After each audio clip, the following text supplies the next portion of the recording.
Cover up, and for anyone that says that's a cover, this is a cover-up, I think is irresponsible. Austin's police chief denying accusations of a cover-up after a leaked report contradicts the department's version of what happened in the Nathaniel Sanders shooting. When the city of Austin's independent review of last year's Nathaniel Sanders shooting came out in October, it was far from complete. Major sections dealing with Officer Leo Quintana, who shot Sanders, were redacted from the document. Now, information from the unedited version of that report has appeared in a local newspaper, adding fuel to the fire of critics who accuse Austin police and the city of a cover-up. For more on this bombshell, we go now to Jacqueline Inglés. She's been working on the story tonight. David, the report apparently uses the words excessive force and recklessness to describe Quintana's fatal shooting of Sanders. It also says Quintana fired on 18-year-old Sanders without seeing a gun in the teenager's hand. Chief Acevedo held a press conference this afternoon defending his ruling that Quintana acted within department policy. One of his biggest critics today, Jim Harrington from the Texas Civil Rights Project, who's calling Acevedo's failure to release the full report a cover-up.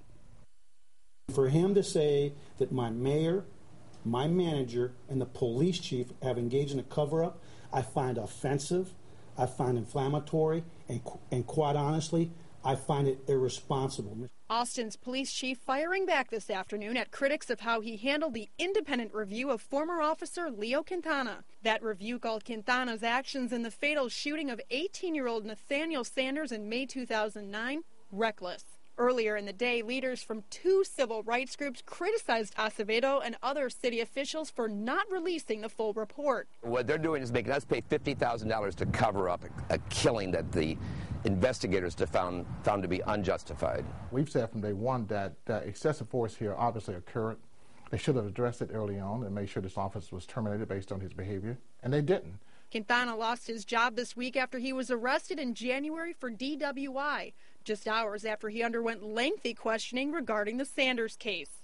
Acevedo defends his ruling and says as a soldier of the law, he is prohibited by federal law from releasing the full report, despite his deep desire to be transparent. I'm chopping at the bit for my opportunity to speak up on our reasonings, our findings. I have to obey the law. I have no choice. All this does is reflect that as much as they have told us that things are changing, that things are not changing. You know, they don't want to be held accountable for what's happened. Harrington went on to say that he feels that the mayor, city manager, and Acevedo need to pay taxpayers back the $50,000 they spent on this review.